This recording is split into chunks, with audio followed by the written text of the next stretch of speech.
Assalamualaikum warahmatullahi wabarakatuh. Nama saya Ahmad Saiful Anam, NIM 31.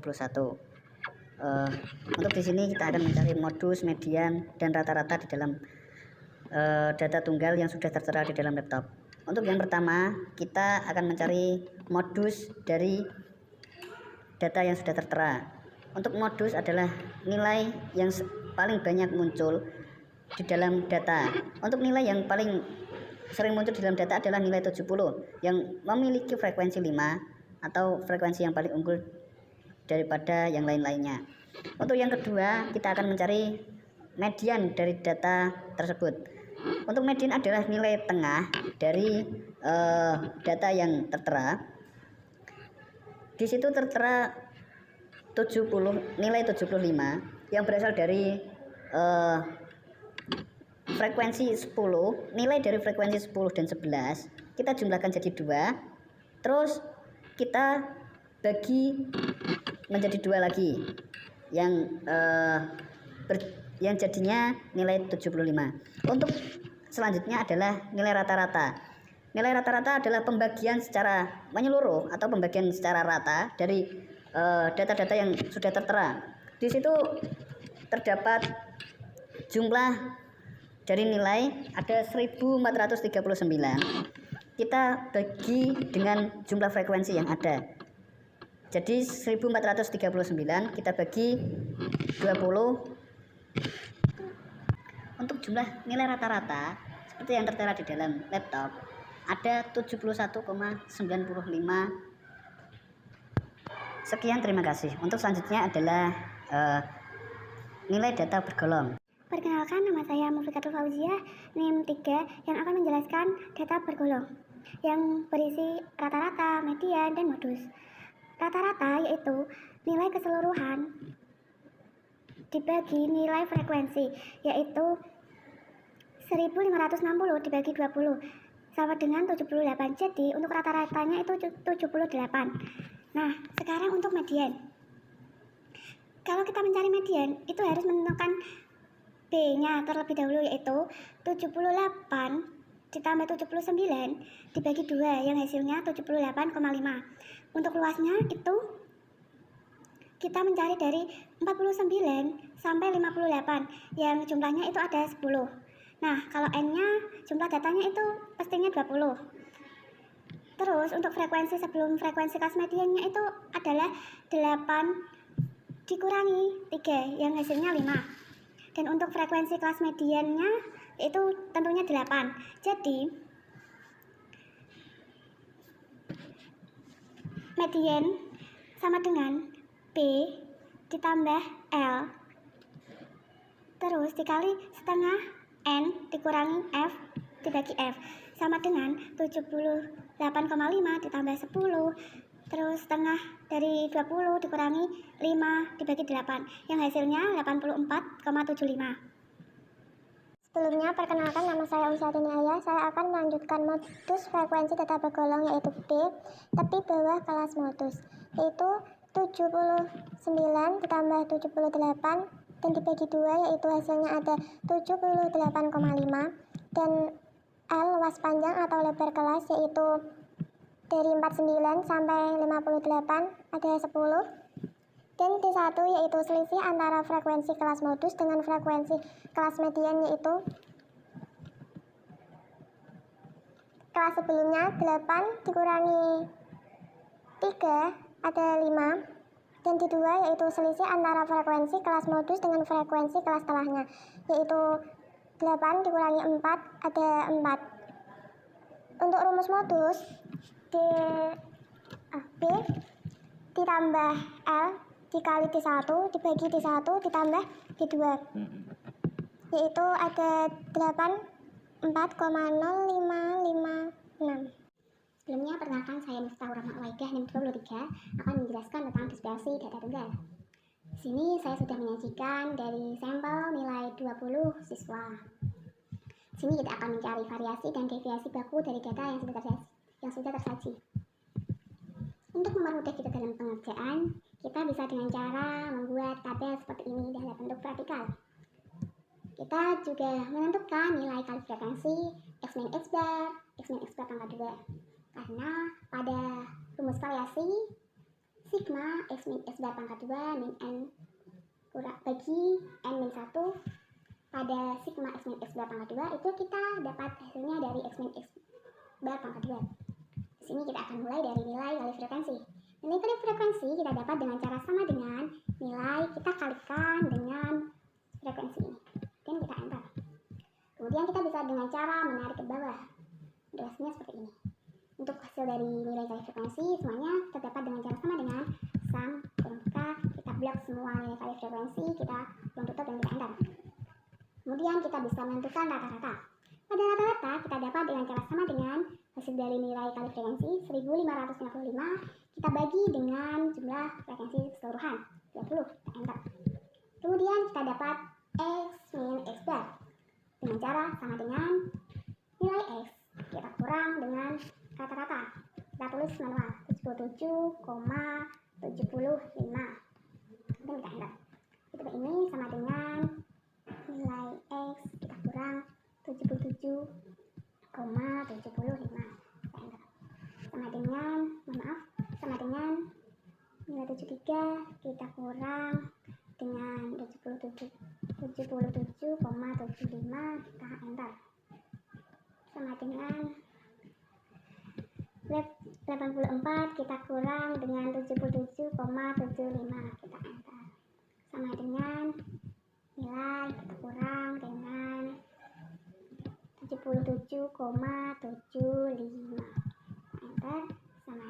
Sama dengan nilai 100 kita kurang 77,75 kita enter. Kemudian X min X bar pangkat 2 kita dapat dengan cara sama dengan hasil dari ini X min X bar sama dengan X min X bar pangkat 2 kita pangkatkan dengan 2 kita enter. Ini bisa kita langsung taruh saja ke bawah. Seperti ini. Kemudian untuk dapat hasil dari X min X bar pangkat 2 seperti tadi kita bisa dengan sama dengan sum kurung K, kita tarik semuanya, kemudian kurung tutup, kita enter.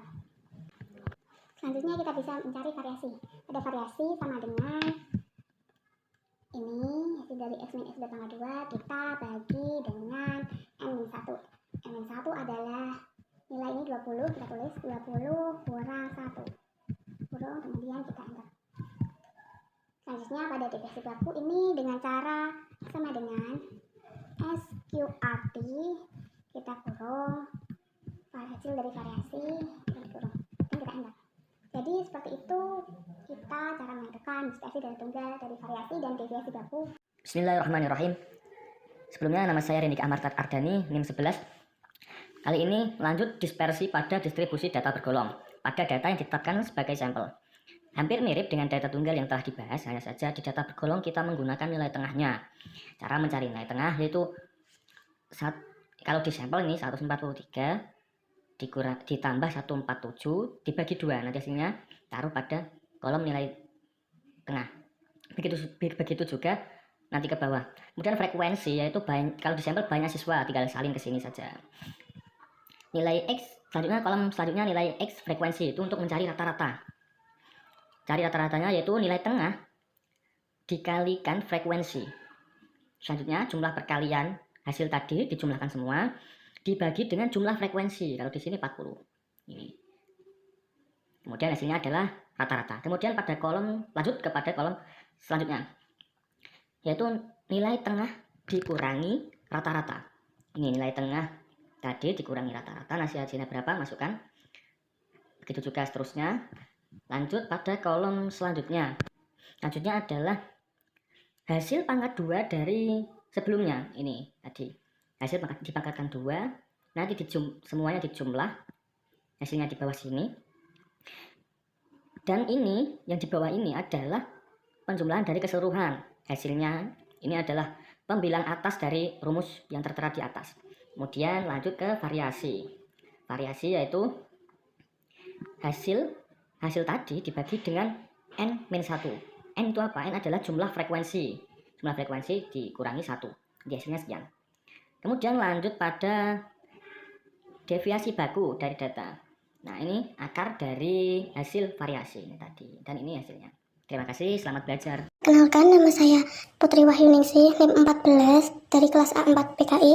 Di sini saya akan menjelaskan tentang peran statistika dalam kehidupan. Statistika memegang peran penting dalam kehidupan sehari-hari karena membantu mengumpulkan, mengolah, menganalisis, dan menyajikan data yang menjadi dasar pengambilan keputusan yang tepat dan berbasis fakta.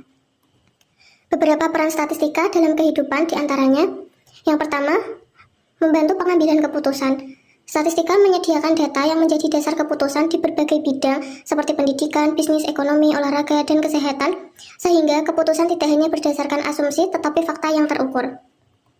Yang kedua, statistika dalam bidang pendidikan. Statistika digunakan untuk mengolah data hasil belajar siswa atau mahasiswa, baik data kuantitatif maupun kualitatif, sehingga evaluasi menjadi lebih objektif dan dapat dijadikan dasar peningkatan mutu pembelajaran. Contoh penerapannya yaitu guru atau dosen menggunakan statistika untuk menganalisis hasil ujian semester sehingga dapat mengetahui distribusi nilai dan menentukan strategi pembelajaran yang sesuai. Yang ketiga, statistika dalam bidang ekonomi. Statistika memiliki peran yang sangat penting dalam bidang ekonomi dengan berbagai fungsi yang mendukung pemahaman fenomena ekonomi, perencanaan, pengambilan keputusan, dan prediksi tren pasar. Contoh penerapannya yaitu sebuah perusahaan menganalisis data penjualan dan harga untuk menentukan strategi pemasaran dan produksi yang optimal agar dapat bersaing di pasar. Yang keempat yaitu statistika dalam bidang industri dan bisnis. Dalam bidang industri dan bisnis, statistika dapat membantu memastikan produk memenuhi standar kualitas yang diharapkan. Contoh penerapannya yaitu analisis penjualan dan prediksi bisnis menggunakan data penjualan historis untuk meramalkan penjualan di masa depan dan menyesuaikan produksi agar tidak terjadi kelebihan atau kekurangan stok. Yang kelima yaitu statistika dalam bidang olahraga. Statistika dalam bidang olahraga bukan hanya alat pengukuran tetapi juga sumber informasi strategis yang membantu pelatih, manajer, dan atlet dalam meningkatkan performa, merencanakan taktik, melakukan rekrutmen, serta memprediksi hasil pertandingan. Dengan pemanfaatan data statistika yang tepat, dunia olahraga menjadi lebih ilmiah, efisien, dan kompetitif. Contoh penerapannya yaitu tim-tim besar sepak bola modern seperti Manchester City dan Liverpool menggunakan data analis untuk mengevaluasi performa pemain dan lawan, menentukan taktik, serta scouting pemain baru berdasarkan data statistik yang akurat. Yang terakhir, yaitu yang keenam adalah statistika dalam bidang kesehatan. Statistika merupakan tulang punggung dalam bidang kesehatan yang menyediakan alat dan metodologi untuk memahami, menganalisis, dan mengatasi tantangan kesehatan masyarakat secara ilmiah. Dengan peran penting dalam pengumpulan, interpretasi, dan penyebaran data, statistika mendukung strategi dan kebijakan kesehatan yang efektif untuk meningkatkan derajat kesehatan masyarakat secara efisien dan berbasis bukti. Contoh penerapannya yaitu pemerintah menggunakan data statistika untuk mengukur angka kematian ibu dan bayi di berbagai daerah sebagai bahan evaluasi dan perbaikan layanan kesehatan. Sekian, terima kasih. Institut Agama Islam Negeri Kudus menempatkan dirinya sebagai penjaga tradisi keislaman yang kaya di kota ini. Menghadirkan kegiatan akademik yang berkualitas, riset berbasis Islam, serta layanan kepada masyarakat yang progresif. IAIN Kudus menawarkan keberagaman pilihan pendidikan. IAIN Kudus, kompeten dan religius.